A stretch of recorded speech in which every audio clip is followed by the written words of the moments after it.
Yang pertama ada tujuan pembelajaran, yaitu memahami pentingnya manajemen bakat global dalam organisasi multinasional, termasuk tantangan dalam menarik dan mempertahankan ekspatriat, menganalisis tujuan, serta jenis ekspatriasi berdasarkan peran dan durasi.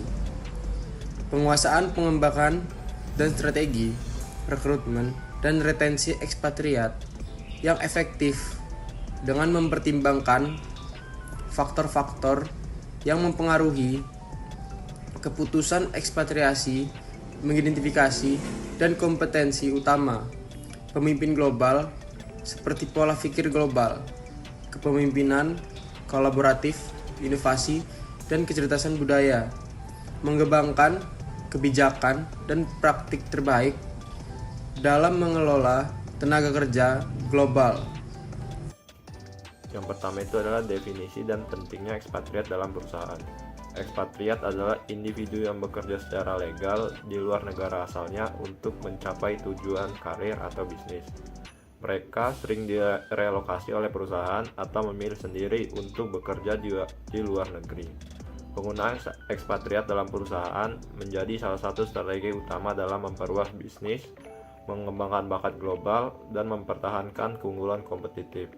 Ekspatriat juga punya peran penting dalam perusahaan, terutama itu dalam membantu mengisi posisi yang membutuhkan keterampilan spesifik yang mungkin tidak tersedia dalam tenaga kerja lokal. Selain itu, juga mereka berfungsi sebagai jembatan dalam transfer budaya dan teknologi antar cabang perusahaan yang tersebar di berbagai negara. Selanjutnya adalah tantangan dalam memperoleh dan mempertahankan ekspatriat. Yang pertama itu adalah biaya tinggi. Ekspatriat itu biasanya menerima paket kompensasi yang lebih besar dibandingkan tenaga kerja lokal. Paket ini tuh terdiri dari gaji, tunjangan akomodasi, tunjangan pendidikan bagi anak-anak mereka, dan asuransi kesehatan serta biaya relokasi. Kemudian ada kompleksitas hukum dan administratif. Setiap negara memiliki regulasi ketenaga kerjaan yang berbeda, termasuk persyaratan visa, pajak, dan aturan ketenaga kerjaan. Kemudian yang ketiga ada kesenjangan budaya dan adaptasi. Ekspatriat sering menghadapi tantangan dalam beradaptasi dengan lingkungan kerja dan budaya lokal. Yang keempat yaitu risiko kehilangan pesaing. Jika ekspatriat tidak diberikan insentif yang cukup, mereka mungkin tergoda untuk pindah ke perusahaan pesaing yang menawarkan paket kompensasi lebih menarik. Kemudian yang terakhir yaitu masalah repatriasi. Setelah masa penugasan berakhir, banyak ekspatriat merasa kesulitan dalam kembali ke organisasi asal mereka karena kurangnya perencanaan dan dukungan dari perusahaan. Selanjutnya ada tujuan penggunaan ekspatriat. Yang pertama yaitu mengisi posisi penting di luar negeri, yang kedua pengembangan kepemimpinan global, yang ketiga transfer budaya perusahaan, yang keempat transfer teknologi dan keahlian, kemudian yang terakhir yaitu membangun jaringan bisnis internasional. Baik, materi selanjutnya adalah jenis-jenis penugasan ekspatriat. Penugasan jangka panjang biasanya berlangsung antara 2 hingga 5 tahun dan diperuntukkan bagi manajer atau spesialis teknis yang menjalankan tugas strategis di luar negeri. Yang kedua itu ada penugasan jangka pendek. Berlangsung antara 3 hingga 12 bulan, sering digunakan untuk proyek sementara atau transfer pengetahuan yang tidak memerlukan keberadaan jangka panjang. Transfer satu arah. Ekspatriat dikirim ke luar negeri tanpa kewajiban untuk kembali ke negara asal setelah tugas mereka berakhir. Yang keempat ada penugasan berulang, rotasi antar cabang internasional untuk mengembangkan pengalaman global secara luas. Yang kelima itu ada penugasan tak terbatas. Ini tidak memiliki tanggal akhir yang ditetapkan dan bergantung pada kebutuhan bisnis. Selanjutnya ada jenis-jenis ekspatriat. Yang pertama itu ada parent country nasional. Warga negara dari negara asal perusahaan yang dikirim ke cabang luar negeri. Yang kedua itu ada third country nasional. Warga negara dari negara ketiga yang direkrut untuk bekerja di luar negeri. Yang ketiga itu ada host country nasional. Tenaga kerja lokal yang mendapatkan tugas ekspatriasi dalam jaringan perusahaan global. Yang keempat itu ada foreign executive in local organization. Ekspatriat yang bekerja di organisasi lokal sebagai pemimpin.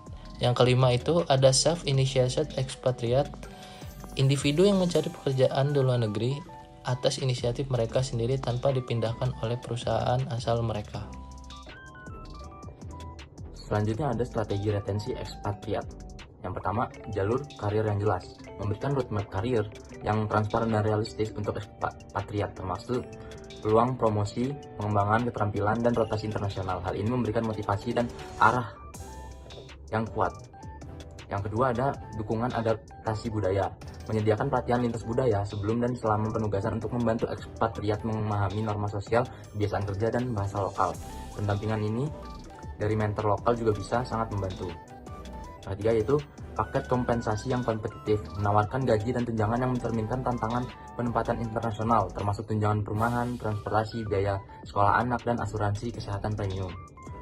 Dan yang keempat, dukungan keluarga. Fasilitas untuk pasangan dan anak ekspatriat seperti peluang kerja untuk pasangan, sekolah internasional, dan komunitas sosial dapat meningkatkan kepuasan keluarga secara keseluruhan yang berdampak pada keinginan ekspatriat untuk bertahan. Dan yang terakhir yaitu komunikasi keberlanjutan. Membangun komunikasi terbuka dan rutin antara ekspatriat dengan kantor pusat dan manajemen HR ini menciptakan rasa keterhubungan, memungkinkan penyelesaian cepat terhadap isu-isu yang muncul. Yang selanjutnya ada pemimpin global dalam dunia VUCA. Dalam bisnis modern ditandai dengan volatilitas, ketidakpastian, kompleksitas, dan ambiguitas. VUCA mempengaruhi cara organisasi menjalankan operasinya di tingkat global. Volatilisasi mengacu pada perubahan yang cepat dan tidak terduga dalam pasar. Sementara ketidakpastian berkaitan dengan kurangnya kepastian dan dalam perencanaan jangka panjang. Kompleksitas muncul akibat keterkaitan antara berbagai faktor ekonomi, sosial, dan politik yang memengaruhi bisnis. Sedangkan ambiguitas mencerminkan situasi yang sulit dipahami karena berbagai interpretasi dan yang mungkin terjadi. Pemimpin global dalam lingkungan VUCA harus memiliki visi yang jelas, fleksibilitas dan dalam berpikir, dan kemampuan mengambil keputusan berdasarkan data serta intuisi.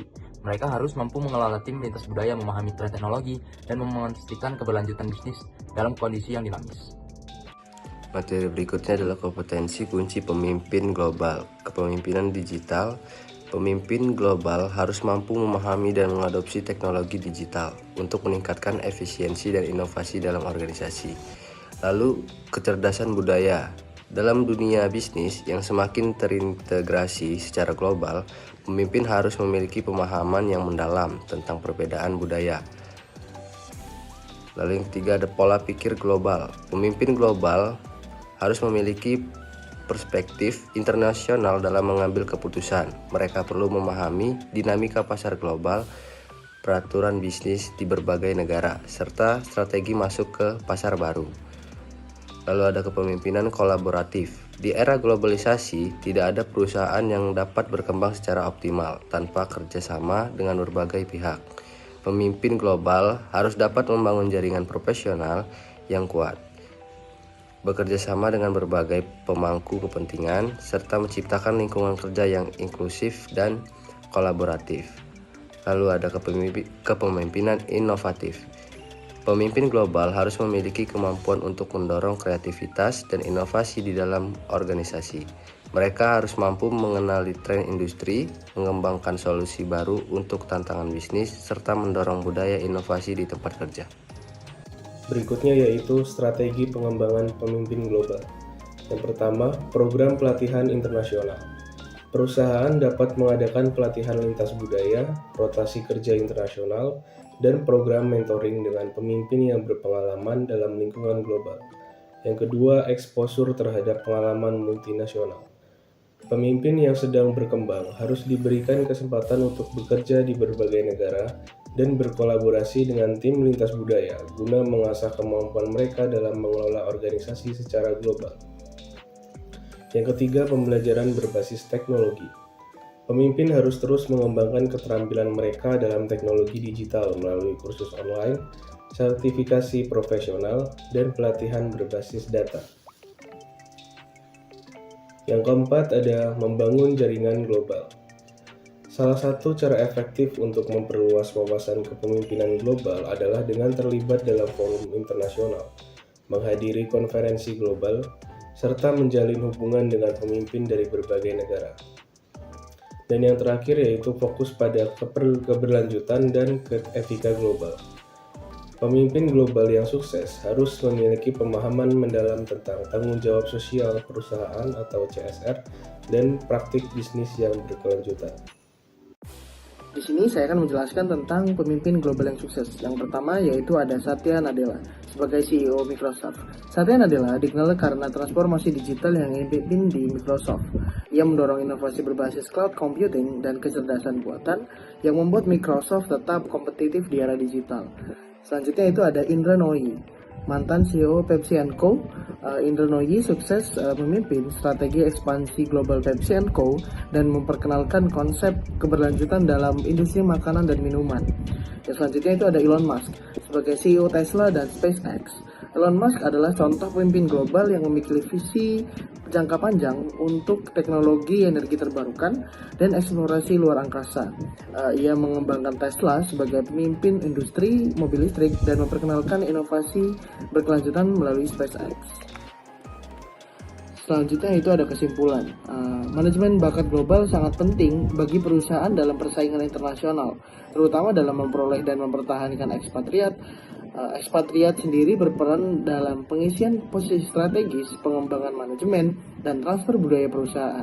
Untuk menarik dan mempertahankan mereka, perusahaan perlu memahami tujuan ekspatriasi, jenis penugasan internasional, serta kategori ekspatriat yang tersedia. Manajemen bakat global harus terintegrasi dengan strategi perusahaan agar lebih efektif dalam retensi bakat dan pencapaian tujuan bisnis. Selain itu, pemimpin global harus siap menghadapi lingkungan bisnis yang penuh ketidakpastian dengan pengembangan kompetisi seperti kepemimpinan digital, kecerdasan budaya, pola pikir global, kepemimpinan kolaboratif dan inovatif. Dan selanjutnya penelitian persaingan global menunjukkan bahwa perusahaan yang membangun keterampilan ini lebih unggul dalam persaingan global. Oleh karena itu, organisasi harus secara proaktif mengelola bakat dan membekali pemimpin dengan keterampilan yang relevan agar dapat beradaptasi dengan dinamika pasar internasional. Sekian, terima kasih. Assalamualaikum warahmatullahi wabarakatuh.